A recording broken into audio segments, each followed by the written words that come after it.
the latest in SEO with today's edition of SEO FOMO Too Long Didn't Read. Let's go through the top news, the hottest news from the last edition of SEO FOMO. And to go through them with me, I have today the wonderful Roxana Stingu, who's the head of SEO and search at Alamy. Hello, Roxana. How are you? Hey, Aleyda. Hello, everybody. Thank you very much for joining me. Before starting, though, I want to say thanks to our today's sponsor, who's SimilarWeb. Thank you very much for your sponsorship.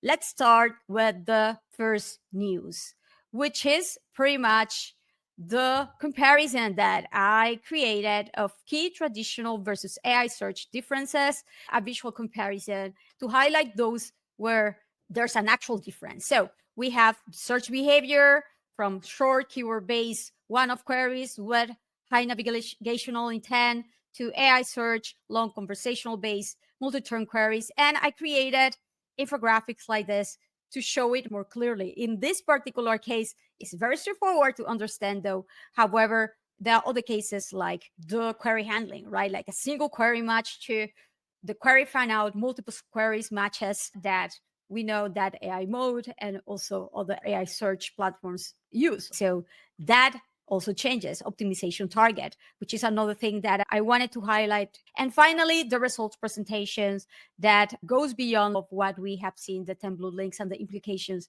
to the expectations in traffic and engagement from users. And at the end, I created this overall infographic here to go through all of these aspects that you can download to have with you, to share with your clients and so on. I believe that we have seen, especially I see this a lot in social, like these very extreme stances of nothing is changing. It's just the old usual SEO, but applying a little bit different way. And then the other extreme takes about SEO is that this is the new thing, completely new thing.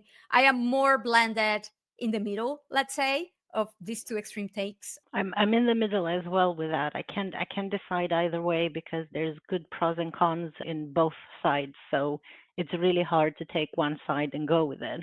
But seeing traditional search versus AI mode side by side, yes, it looks very different, and I can see why a lot of people say this is not the same thing. But if you kind of go back to basics, like when we started doing SEO back in the day, and you think about it, the concepts are somewhat similar. It's the method that changed. So to give you an example, the query fan out, which is like a new terminology, it comes with AI, it's LLM specific, whatever. If you think about 10 years ago when Google put out Hummingbird, it was taking your search query and then finding synonymous queries and then doing like a bunch of them to find you different results that were a bit more relevant. And the query fan out is not just synonymous, it's also just closely related as well. So it's like a that next step in the evolution of search. But the concept is pretty much the same. You take a search and you expand it, which Hummingbird tried to do so, badly at that point. Although 10 years ago, that was the best improvement in search we've seen in a long time. It just shows how much technology evolves while keeping certain search concepts the same, but bringing methods that can do it so much better, like the query fan out.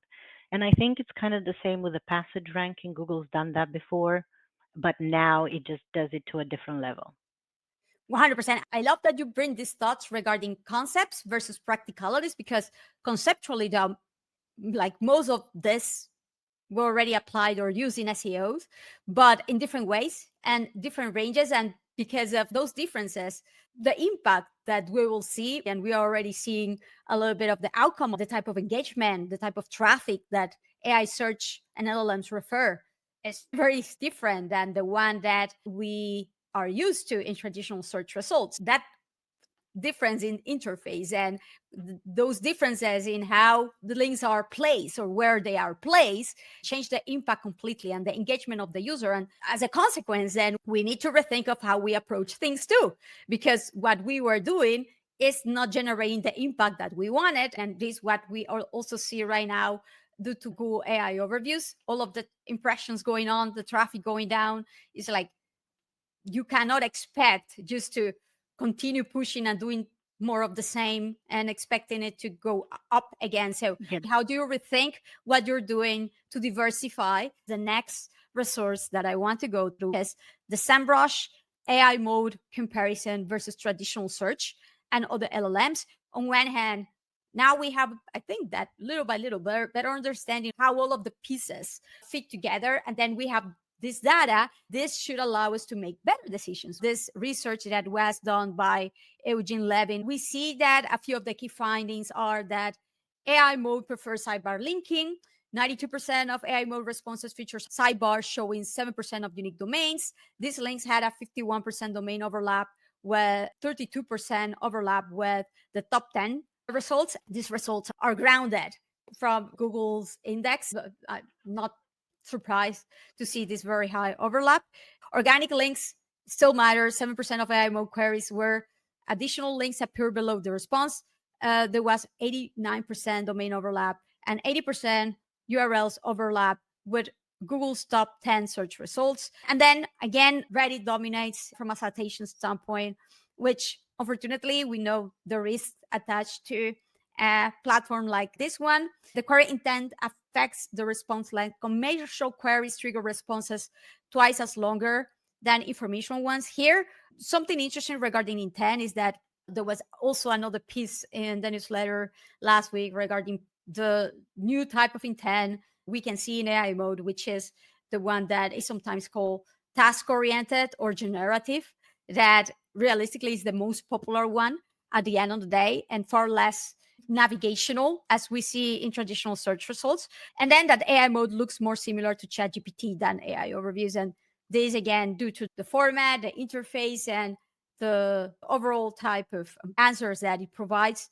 Something you said a bit earlier, you said that, the top of the funnel, do we need to still optimize for it?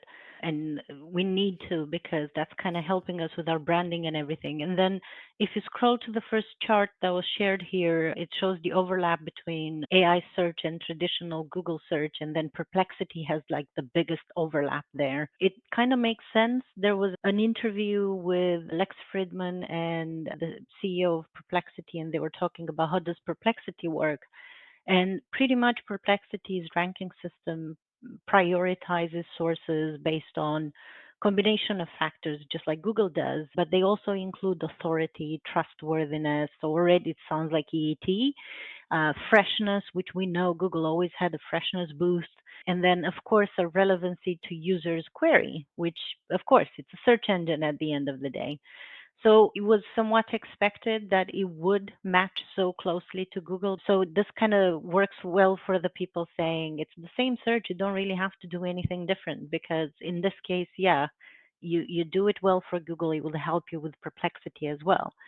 But then some of the other AI engines were not really overlapping as much. So there's differences, of course, and the more we can understand those, the more we know what to do to optimize for them. We need to recall how Google AI mode was tested very few months, like 3 months or so. Like, I think that this was the shortest period of time that I have seen Google testing something like this. With AI overviews, they had much more time. I believe this because, of course, there's pressure for them to compete with a similar product that can be considered like a competitor to ChatGPT. But also, at the end of the day, they need to test a few things out to balance a little bit the act of trying to keep sending traffic to a diversity of domains, to a diversity of sites. They also have the index of information, like the other players that have had to practically like partner with other parties in order to have access to this sort of information, like OpenAI, ChatGPT with Microsoft. But Google has all this data directly in any case.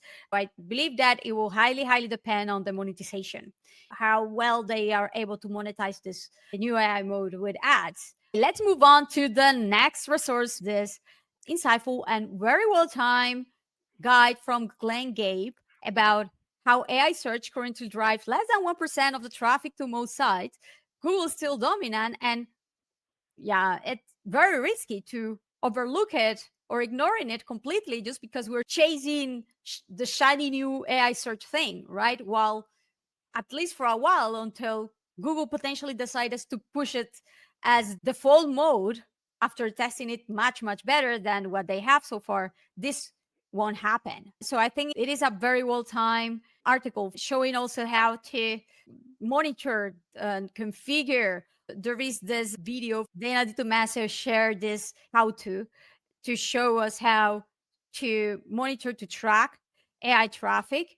And yes, it's trivial if compared with the one that we currently get from organic search results. And I have also seen many decision makers literally have a completely different attitude on investing on AI tracking, search tracking platforms, or AI search related priorities based on what usually attracts their attention in SEO, while SEO still brings 99% of things, right? I think it is an important reminder here of it's good to prepare and start testing and be proactive with AI search, but we cannot overlook what is already bringing the value. And it is important to configure well this also in our own analytics, because unfortunately, this is much more difficult to see with the lack of specific segmentation by Google and the Google Search Console. So this type of configuration is fundamental for sure. And then based on that, we should be able to make better informed decisions and prioritizations in our efforts accordingly. I think this article is worth reading just because Glenn has a way of kind of storytelling and sharing his experience, but also because it acts as a word of warning that you shouldn't put all resource towards AI traffic because it's not yet there. It's not yet going to be the majority of your traffic. It's not yet a leading channel. So you still have to pay attention to traditional search because that's probably still making up quite a big percentage of your traffic. And even though AI engines will get more and more people to your website, as you said, like things like ChatGPT, it's not really an AI engine. It's more like a virtual assistant that has access Mhm. to a search engine. So the intent of users using it will be different from what you're getting from other search engines. So you can't really replace one with the other. You just have to start building for both.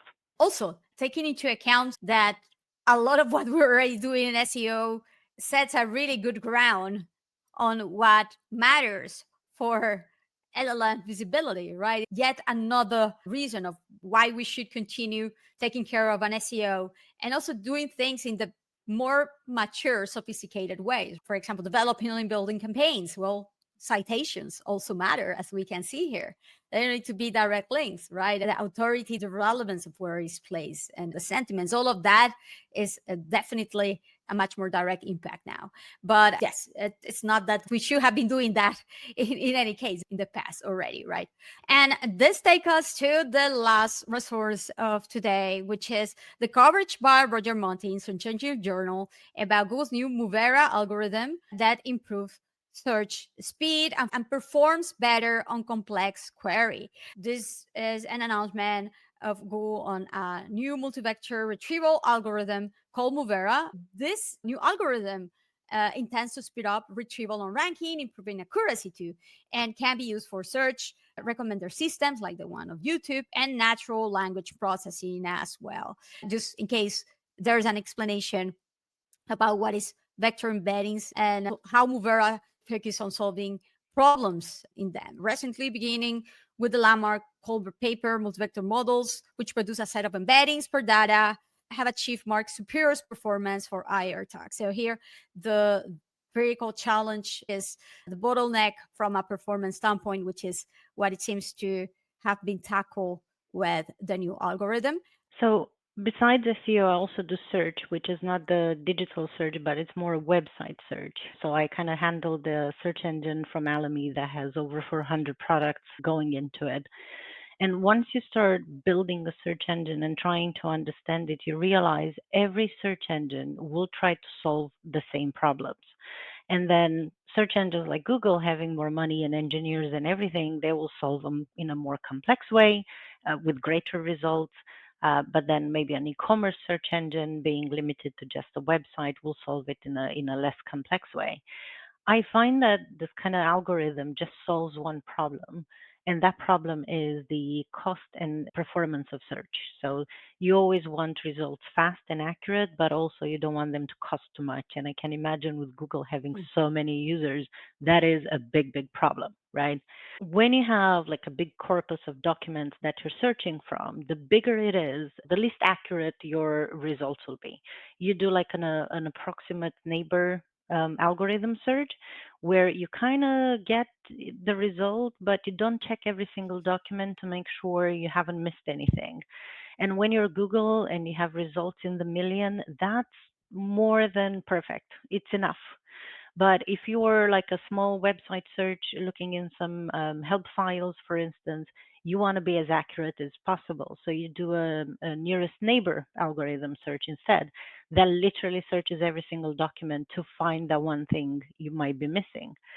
So Google tried to do a nearest neighbor KNN algorithm search on a big corpus, and this is what Movera feels to me solved.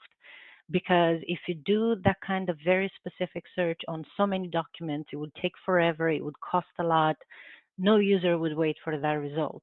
So they found a way to still search that big universe of documents by making it smaller to search in.